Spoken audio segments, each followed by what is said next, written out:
Hey there, welcome to week 21 of Jackie on Keto. We're coming up to 6 months of doing these videos. I can't believe it. So last Friday was my first day back from holiday, and I went straight back onto keto. No, I'll do it on Monday, no, I'll do it tomorrow. Didn't do any of that. Straight back on. And I've been really strict all week. Now, I have been...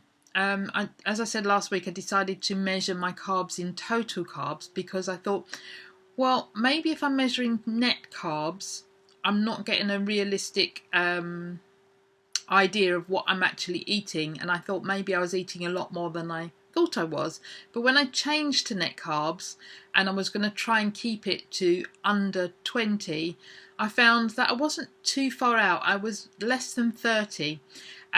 So I think whether I do low net carbs or total carbs doesn't really matter too much. So at the moment, if I'm between 20 and 30 total carbs, I'm happy with that. And actually on the app that I'm using, you get a weekly average as well of the carbs, well, everything, all the nutrients and everything. So my weekly average was 27.6 grams of carbs. Protein was 74, which is a little bit high, and fats 131.5, and my calories were about 1550. Fats and calories a little bit low for what the app reckons I should be eating, but it's hard for me to up my fats without upping my protein and my carbs, so I've just left it as it is. And the percentages, the breakdown, wasn't too bad. So I aim for about 70-75 fats, 5% carbs, and 15 to 20% protein. So other than the carbs, where I think were just over 6%, that was all good. So my husband has taken my boys camping for the last few days. So I decided that while they were gone, I was going to fast, because there's no one around, there's no food, I don't have to worry about food, there's no cooking going on or anything like that. So we had our meal together on Wednesday evening, and they left yesterday morning. I'm now 46 or 46 and a half hours, something like that, into my fast, and I've only in the last half an hour or so just started feeling hungry, but it's bearable. I feel a bit hungry, but I quite often will do that anyway. Sometimes about 11:30 I'll feel a bit hungry, but I'm still going to wait till 1 o'clock to have my lunch, so I'm still pushing through. I've been taking my electrolytes when I've needed to, pinch of pink Himalayan salt under the tongue, and plenty of water, and I feel great. I feel really good. I even did my run this morning. No problem with that, no adverse effects or anything, so I haven't felt bad, I haven't had a headache. Feeling good. So let's go over for my weigh-in and see what's happening. Just want to say in advance that I have been fasting since Wednesday, so likely to be lower than it might otherwise be, and I do expect to put some on afterwards. Hey there, good morning, weigh-in time. Just about to jump on the scales. It's Friday morning, and let's see what happens. Okay.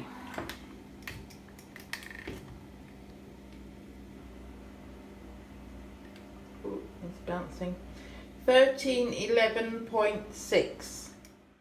So my starting weight in June 2017 was 231.8 pounds. Last Friday was 197.8, and I just tipped over the 14 stone there. This Friday, and quite quickly I got down below the 14 stone. This Friday was 193.6. And that's a loss in the week of 4.2 pounds. Now, I am expecting to put some of that back on, as I said. That's a 10.2 pound loss since the beginning of week 1, and a 38.2 pounds overall. So I wonder if I can maybe in the next couple of weeks hit the 40 pound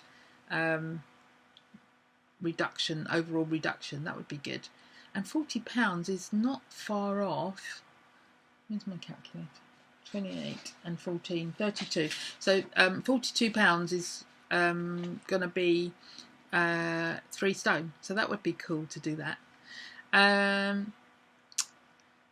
So one of my Facebook groups, members of my Facebook group, posted a recipe in the group for everyone, and that gave me some thought, because I don't really do keto recipes. And another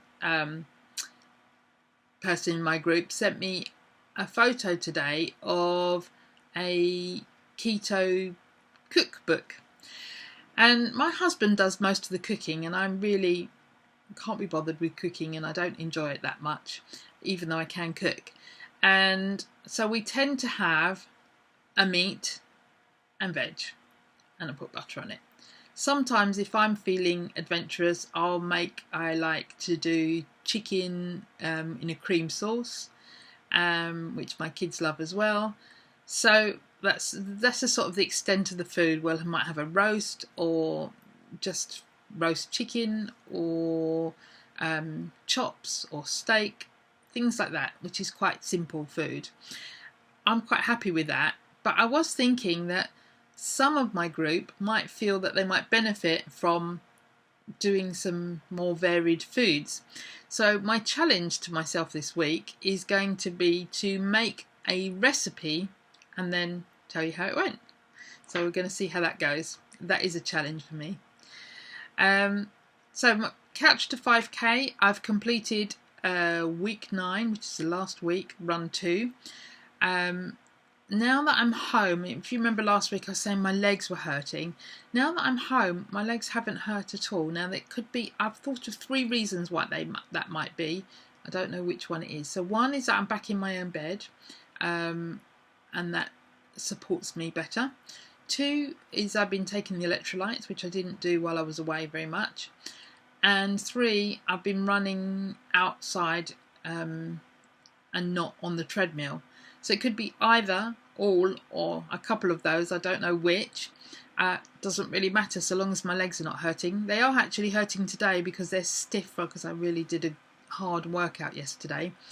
But it's not that same. It's not a pain. It's more the muscle ache. So I'm now running for 30 minutes non-stop. Unless my laces come undone, I'm going to have to stop and tie them up. And I've been running. I'm 1 mile short of the 5K. That sounds really strange, doesn't it? I'm 1 mile short of 5 kilometres. But anyway, I've sort of worked it out into miles, and so I know I'm 1 mile short. I've been managing between 2 and 2.2 miles, so I've got to get up to 3.2 miles to hit the 5K. What I'm not sure is if I should just focus on the 30 minutes and try and speed up, or if I should extend my time and to get to the 5K. I'm not sure what the best approach is.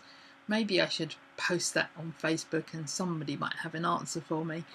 If you've got one, then maybe you could put it in the comments below.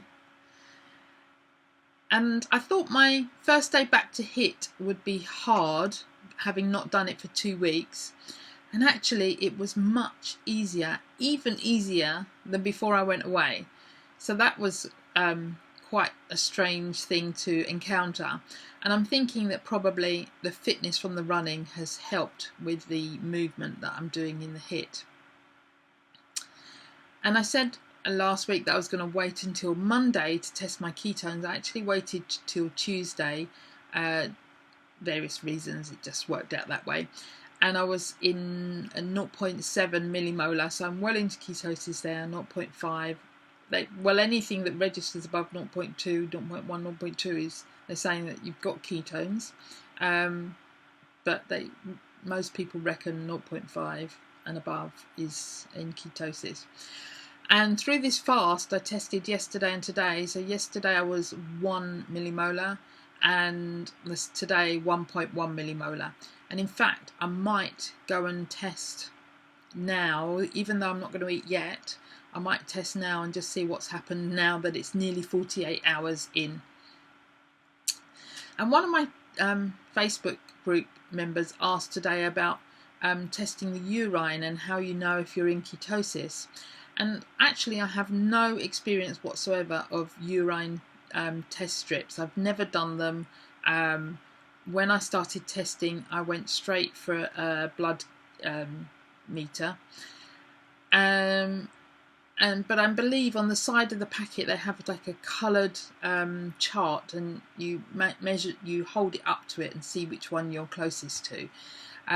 So I can't give any advice on that. I've been using a blood ketone meter, which is glucose and ketones. If you're looking, the actual meters are not very expensive. They're around the £30–40 mark, something like that. What is expensive is the ketone strips that you need to put into the meter, and the glucose strips, but the ketone ones can be expensive. So when you're looking, don't look at the price of the meter as much as the price of the strips, because if you're doing it regularly, you will use quite a lot. The one I went for was Keto Mojo. I don't get anything from saying that, it's just the one that I use. I'm not associated with them at all. And the strips work out $1, because they come from America, $1 per strip, but you do have to pay postage, and I think the postage for them has just gone down, but it was something like $11 an order, $11 a product. So if I was ordering ketone strips and glucose strips, I was paying $22 in postage, but I think they've adjusted that now and made it slightly better. So take a look at that. There are others that you can look at. And there is also a breath meter called Ketonix. That's $239, and I have been thinking about getting one.